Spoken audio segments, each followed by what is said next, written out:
بسم اللہ الرحمن الرحیم۔ السلام علیکم ورحمۃ اللہ وبرکاتہ۔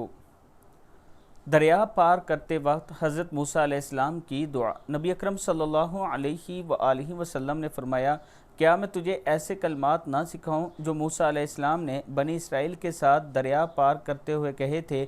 ہم نے عرض کی، کیوں نہیں اے اللہ کے رسول صلی اللہ علیہ وآلہ وسلم، ضرور بتائیں۔ آپ صلی اللہ علیہ وآلہ وسلم نے فرمایا، یوں کہو، اللہم لک الحمد وإلیک المشتقى وَأَنْتَ الْمُسْتَعَانُ وَلَا حَوْلَ وَلَا قُوَّةَ إِلَّا بِاللَّهِ الْعَلِيِّ الْعَظِيمِ۔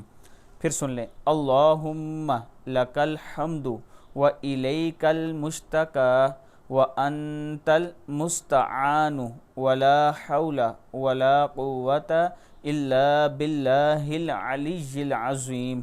صدق اللہ العظیم۔